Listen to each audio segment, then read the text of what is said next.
وَإِذْ قَالَ لُقْمَانُ لِابْنِهِ وَهُوَ يَعِظُهُ يَا بُنَيَّ لَا تُشْرِكْ بِاللَّهِ। হযরত লুকমান তার সন্তানকে নসিহত করেছিলেন। ওয়াইজ ক্বালা লুকমানু, হযরত লুকমান যখন লিইবনিহি তার সন্তানকে বললেন, ওয়া হুয়া ইয়াইযুহু এবং তাকে ওয়াজ করলেন, ইয়া বুনাইয়া হে আমার সন্তান, লা তুশরিক বিল্লাহ তুমি আল্লাহর সাথে কাউকে শরীক করো না। সুবহানাল্লাহ। একজন বাবা তার সন্তানকে নসিহত করতেছেন, ইয়া বুনাইয়া লা তুশরিক বিল্লাহ তুমি আল্লাহর সাথে শরীক করো না। আমাদের সমাজের প্রতিটা বাবার দায়িত্ব হচ্ছে সন্তানকে নসিহত করা, লা তুশরিক বিল্লাহ, ও সন্তান তুমি আল্লাহর সাথে শরীক করো না। কারণ শিরিক এমন একটা জিনিস, আল্লাহ রাব্বুল আলামিন দুনিয়ার বুকের মধ্যে যতই পাপ করি না কেন আল্লাহ তাআলা মাফ করবেন। তওবা করলে আল্লাহ তাআলা মাফ করলে করতেও পারেন, নাও করলে নাও করতে পারেন, কিন্তু শিরিক এমন গুনাহ আল্লাহ তাআলা তা কখনো মাফ করবেন না। আল্লাহ রাব্বুল আলামিন কুরআনুল কারীমের মধ্যে বলেন, ইন্নাল্লাহা লা ইয়াগফিরু আন ইউশরাকা বিহি ওয়া ইয়াগফিরু মা দুনা যালিকা লিমান ইয়াশা। আল্লাহ রাব্বুল আলামিন বলেন, ইন্নাল্লাহা নিশ্চয় আমি আল্লাহ, লা ইয়াগফিরু ক্ষমা করব না, আই ইউশরাকা বিহি যে আমি আল্লাহ তাআলার সাথে শিরিক করবে, ওয়া ইয়াগফিরু মা দুনা যালিকা লিমান ইয়াশা তাছাড়া যত গুনাহ আমার বান্দা বান্দিরা করুক না কেন আমি আল্লাহ তাআলা ইচ্ছা করলে তাকে ক্ষমা করে দিব। সুবহানাল্লাহ। হযরত লুকমান কেমন ব্যক্তি ছিলেন? হযরত লুকমান একবার এক এলাকার মধ্যে নসিহত করতেছিলেন। উনি যখন নসিহত করতেছিলেন এমন সময় মাজলিস থেকে এক লোক দাঁড়াইয়া হযরত লুকমানকে বলতে লাগলো, হ লুকমান, তোমাকে আমি একটা প্রশ্ন জিজ্ঞাসা করব, আমার মন চাচ্ছে কিন্তু আমি বয়ে দাঁড়াইতে পারতেছি না, আবার আমার মনের কৌতূহলে আমি বসে থাকতেও পারতেছি না। হযরত লুকমান বললেন, কি আপনার প্রশ্ন আমাকে বলেন। ওই ব্যক্তি ডেকে ডেকে বলে, লুকমান, আমি যখন মাঠের মধ্যে ছাগল চড়াইতাম, মাঠের মধ্যে যখন আমি রাখালি করতাম, তখন আমার সাথে তোমার মতো দেখতে একজন লোক ছাগল রাখালি করত, তার নামও ছিল লুকমান। আমার প্রশ্ন হলো, তুমি ওই লুকমান কিনা যেই লুকমান আমার সাথে মাঠের মধ্যে গরু ছাগল রাখালি করত? হযরত লুকমান ডেকে ডেকে বললেন, হে ভাইজান, আমি হলাম ওই লুকমান যেই লুকমান তোমার সাথে মাঠের মধ্যে গরু চড়াচ্ছিল, ছাগল চড়াচ্ছিল। হযরত লুকমানকে ডেকে ডেকে বলে, ও লুকমান, তুমি আমার সাথে মাঠের মধ্যে ছাগল চড়াচ্ছিলে, আজকে তোমাকে আল্লাহ রাব্বুল আলামিন তোমার সম্মান এত বাড়ায় দিয়েছেন কেন? তুমি কি করেছো? আমি আগে যেমন রাখাল ছিলাম আমি এখনো রাখাল আছি, আর তুমি আগে রাখাল ছিলে, এখন হয়ে গেছো একজন বক্তা, মানুষদেরকে দ্বীনের পথে নসিহত করো। তুমি এমন কি করেছো আল্লাহ তোমাকে তোমার সম্মানকে এত বাড়াইয়া দিয়েছেন? হযরত লুকমান বলেন, ও আমার ভাই, 9টি কাজ যদি তুমি করতে পারো আল্লাহ তাআলা আমি লুকমানের মতো তোমার সম্মানকে বাড়ায় দিবেন। সুবহানাল্লাহ। 9টি কাজ যদি কোনো ব্যক্তি করতে পারে আল্লাহ তাআলা তার সম্মান বাড়ায় দিবে। 9টি কাজ কি কি? 1 নম্বর কাজ হচ্ছে চোখের হেফাজত করা। লুকমান হাকিম ওই ব্যক্তিকে ডেকে ডেকে বলে, এক নম্বর হচ্ছে চোখের হেফাজত করা। তুমি ওই চোখ দিয়ে না জায়েজ জিনিসগুলো দেখতে পারবা না। যেই জিনিস দেখলে আল্লাহ তাআলা রাগান্বিত হবেন ওই জিনিসগুলো দেখতে পারবা না। যেই জিনিস দেখলে আল্লাহ তাআলা তোমার আমল নামায় গুনাহ লিখবেন ওই জিনিস লিখতে পারবা না। আমার মুসলমান ভাইয়েরা, আমার বাবাজিরা, লক্ষ্য করে দেখুন, হযরত লুকমান হাকিম এক নম্বরে নসিহত করেছেন চোখের হেফাজত করা, দুই নম্বরে নসিহত করেছেন মুখের হেফাজত করা, অর্থাৎ এই মুখ দ্বারা মিথ্যা কথা না বলা। এই মুখ দ্বারা যদি কেউ মিথ্যা কথা বলে আল্লাহর প্রিয় পাত্র হতে পারবে না, আল্লাহর মোহাব্বতের পাত্র হতে পারবে না। হযরত লুকমান হাকিম ডেকে ডেকে বলেন, ভাইজান, দুই নম্বরে হচ্ছে তুমি তোমার জবানের হেফাজত করতে হবে, মুখের হেফাজত করতে হবে। তিন নম্বর হচ্ছে লজ্জাস্থানের হেফাজত করতে হবে, তোমার লজ্জাস্থানের হেফাজত করতে হবে। আল্লাহর রাসূল রাহমাতুল লিল আলামিন হাদিস শরীফের মধ্যে বলেছেন, ও আমার উম্মতের দলেরা, যেই ব্যক্তি দুটো কাজ করতে পারবে দুনিয়ার বুকের মধ্যে আল্লাহ রাব্বুল আলামিন তাকে জান্নাত দান করবেন। সুবহানাল্লাহ। একটি হচ্ছে দুনিয়ার বুকের মধ্যে যে ব্যক্তি তার লজ্জাস্থানের হেফাজত করতে পারবে, দুই নম্বর হচ্ছে যে ব্যক্তি তার জিহ্বার হেফাজত করতে পারবে। এই দুটা কাজ যদি কোনো ব্যক্তি সঠিকভাবে দুনিয়ার বুকের মধ্যে পালন করতে পারে ওই ব্যক্তি মরতে দেরি হবে, আকাশের মালিক আল্লাহ তার কবরকে জান্নাতের বাগান বানাইতে দেরি হবে না। সুবহানাল্লাহ।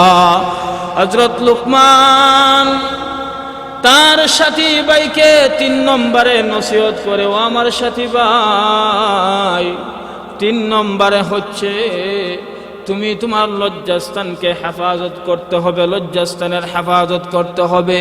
চার নম্বর হচ্ছে ওয়াদা পূর্ণ করতে হবে। কোনো ব্যক্তির সাথে যদি তুমি ওয়াদা করো তাহলে ওই ওয়াদাটা তুমি পরিপূর্ণভাবে পূর্ণ করতে হবে, ওয়াদা ভঙ্গ করতে পারবা না। ওয়াদা যদি সঠিকভাবে তুমি পালন করো, সঠিকভাবে যদি তুমি ওয়াদা আদায় করো, তাহলে তুমিও আমি লুকমানের মতো আল্লাহর প্রিয় বান্দা হয়ে যাইবা। পাঁচ নম্বর হচ্ছে হযরত লুকমান হাকিম তার সাথী ভাইকে ডেকে ডেকে বলে, পাঁচ নম্বরে হচ্ছে হালাল খাবার খেতে হবে, হালাল খাবার খেতে হবে। যদি হারাম খাবার খাও আল্লাহর প্রিয় পাত্র হওয়া যাবে না। হারাম খাবার খেলে, হারাম খাবার খেয়ে নামাজ আদায় করলে ওই নামাজ আদায় হবে না, ওই নামাজ আল্লাহর দরবারে কবুল হবে না। লুকমান হাকিম তার সাথী ভাইকে ডেকে ডেকে বলে, ও আমার সাথী ভাই, পাঁচ নম্বরে হচ্ছে হালাল খাবার খেতে হবে, ছয় নম্বরে সত্য কথা বলতে হবে, মিথ্যার আশ্রয় নেওয়া যাবে না।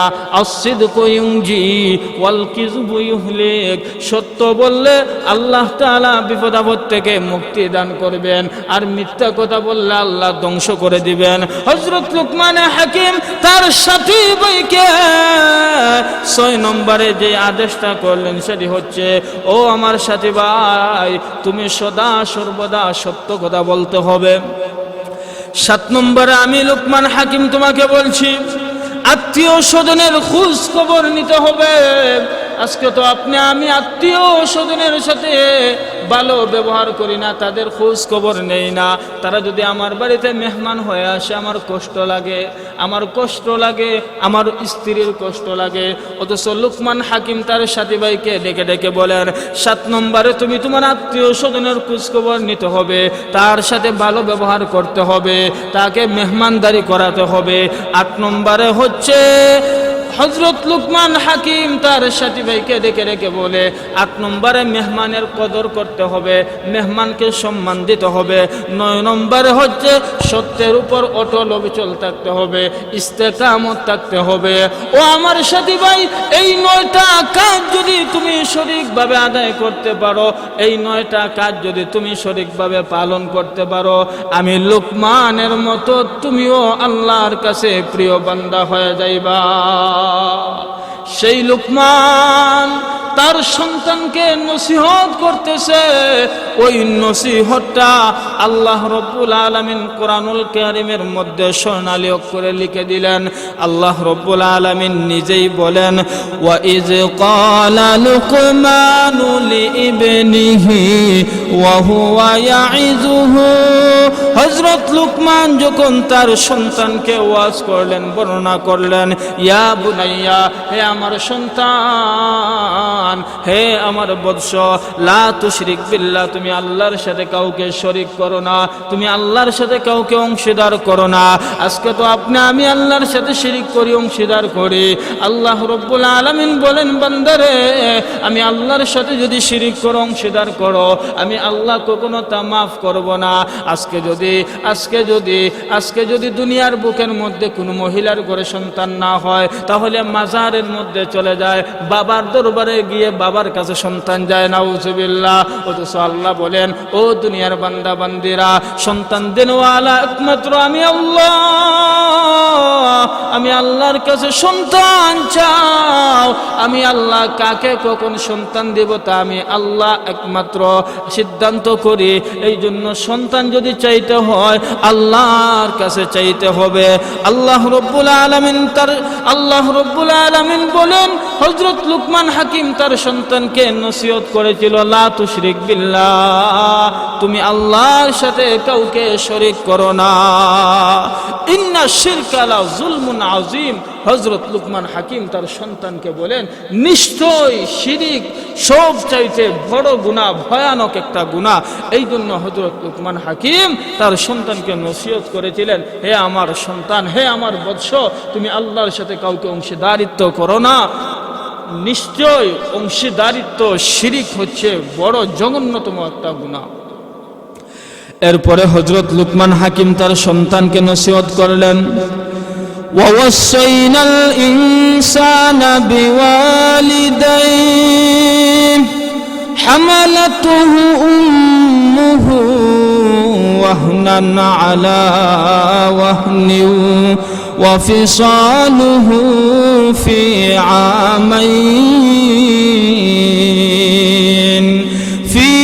عامين أن اشكر لي ولوالديك إلي المصير। হযরত লুকমান তার সন্তানকে নসিহত করলেন, ওয়া ওয়াসাইনাল ইনসানা বিওয়ালিদাইহি,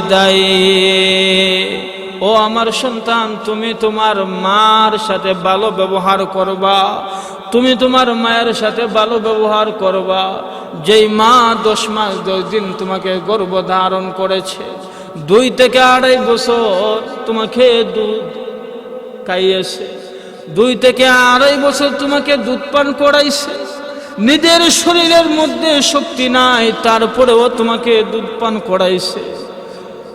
আল্লাহ রব্বুল আলামিন হযরত লুকমানের কথাকে এত পছন্দ করলেন, কোরআনুল কারীমের মধ্যে আল্লাহ তাআলা হযরত লুকমানের কথাগুলোকে পৃথিবীবাসীর জন্য নসিহত হিসাবে পেশ করলেন। হযরত লুকমান তার সন্তানকে ডেকে ডেকে বলে, বাবা, তুমি তোমার মায়ের সাথে ভালো ব্যবহার করবা। কেননা দুনিয়ার বুকের মধ্যে একজন মা সন্তানকে প্রসব করতে কি না কষ্ট করে।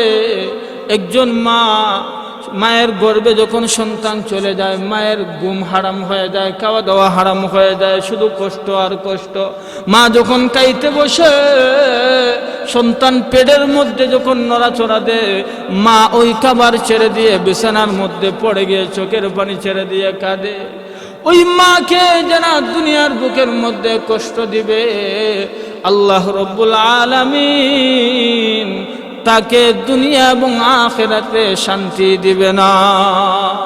হযরত লুকমান হাকিম তার সন্তানকে যে নসিহতগুলো করেছিলেন, আমার মুসলমান বাবাজিরা, এই দুনিয়ার বুকের মধ্যে কোনো কিছু আমার আপন না। অন্ধকার কবরকে আপন করে নিতে হবে। কারণ দুনিয়ার বুকের মধ্যে যেই সন্তান আমাকে ভালোবাসে, যেই সন্তান আমাকে ছাড়া খাবার খায় না, যেই সন্তান আমাকে ছাড়া ঘরের মধ্যে একা একা শোয় না, আমার এই 3.5 হাত দেহ থেকে যখন রূহটা চলে যাবে, তখন আমার এই 3.5 হাত দেহের মূল্য, আল্লাহ আমার 3.5 হাত এই দেহের মূল্য দুনিয়ার মানুষের কাছে থাকবে না। যেই মানুষটা দুনিয়ার বুকের মধ্যে আমাকে সম্মান দিত, ওই মানুষটার আমাকে নাম ধরে ডাকবে না। সবাই বলবে অমুকের লাশ কোথায়, লাশ কোথায়, লাশ কোথায়। এই জন্য দুনিয়ার কাউকে আপন করা যাবে না। আল্লাহকে আপন করতে হবে, কবরকে আপন করতে হবে। এই জন্য কত সুন্দর করে কবি বলেছেন, কাপন আমার আপন, কবর আমার গাটি, ওই কবরে যেতে হবে, থাকবে না কেউ সাথী। ওই কবরে যেতে হবে, থাকবে না কেউ সাথী। কাপন আমার আপন, কবর আমার গাটি, ওই কবরে যেতে হবে, থাকবে না কেউ সাথী। থাকতে হবে নিরালায়, একা একা বাসতলায়, চতুর্দিকে রবে শুধু মাটি, চতুর্দিকে রবে শুধু মাটি। মুনকার নাকির আসিয়া সওয়াল জবাব করিবে, না পারিলে সওয়ালের জবাব। শুরু হবে কবরের আযাব, শুরু হবে কবরের আযাব। ও আমার ভাইরা বন্ধুরা, এই জন্য কবরকে সাথী বানাইতে হবে। কবরের ভয় আমার অন্তরের ভিতরে ঢুকাতে হবে। আপনি আমার দিলের ভিতরে কবরের ভয় ঢুকাতে হবে, কবরকে আপন করে নিতে হবে। আমার মুসলমান ভাইরা, এই দুনিয়ার বুকের মধ্যে দুনিয়ার মানুষদেরকে আপনি আমি যতই আপন ভাবি না কেন, ওই হাসরের কঠিন ময়দানে দুনিয়ার সবাই কিন্তু ইয়া নফসি ইয়া নফসি বলে চিৎকার দিবে। আল্লাহ রব্বুল আলামিন কুরআনুল কারীমের মধ্যে বলেন, ইয়াউমা ইয়াফিরুল মারউ মিন আখিহি ওয়া উম্মিহি ওয়া আবিহি ওয়া সাহিবাতিহি ওয়া বানিহি। আল্লাহ রব্বুল আলামিন বলেন, যেই দিন সন্তান তার মাকে চিনবে না, মা তার সন্তানকে চিনবে না, বাবা বাবা সন্তানকে চিনবে না, সন্তান বাবাকে চিনবে না, মেয়ে তার মাকে চিনবে না, মা তার মেয়েকে চিনবে না, একে অপরকে কেউ চিনবে না। সবাই যেদিন ইয়া নাফসি বলে চিৎকার দিবে। আল্লাহ রব্বুল আলামিন বলেন, দুনিয়ার বান্দা বান্দীরা, আমি আল্লাহ তোমাদেরকে দুনিয়ার বুকের মধ্যে পাঠাইলাম, আমি আল্লাহর ইবাদত বন্দেগী করার জন্য। দুনিয়ার চাকচিক্যের মুহের মধ্যে পড়ে, দুনিয়ায় মানুষদের ভালোবাসার মধ্যে পড়ে তুমি তোমার গুরুত্বপূর্ণ জীবন তুমি অপচয় করিও না। এই জীবনের হিসাব কিন্তু আমি আল্লাহর দরবারে দিতে হবে। আমি আল্লাহর কাছে পাই পাই করে প্রত্যেকটা জিনিসের হিসাব দিতে হবে। এই জন্য অন্ধকার কবরের কথা স্মরণ করে আল্লাহর ভয় আপনি আমার অন্তরের ভিতরে ঢুকাতে হবে। দুনিয়া থেকে যখন আপনি আমি মারা যাব, আমাকে যখন কবরের মধ্যে রাখা হবে গো, ওই কবরের মধ্যে কিন্তু সাপ বিচ্ছুর অভাব নাই, ওই কবরের মধ্যে কিন্তু পোকামাকড়ের অভাব নাই। আল্লাহর রাসূল বলেন, আল কবরু রাউযাতুম মির রিয়াজিল জান্নাহ আও হুফরাতুম মিন হুফারিন নার। আমার যেই উম্মত দুনিয়ার বুকের মধ্যে নেক কাজ করবে, আমলে সালেহ করবে, ভালো কাজ করবে, দুনিয়ার বুকের মধ্যে আমার যেই উম্মত আল্লাহর বিধিবিধান অনুযায়ী চলবে, মরতে দেরি হবে, আল্লাহ তাআলা তার কবরের সাথে জান্নাতের কালেকশন ফিট করতে দেরি হবে না। সুবহানাল্লাহ।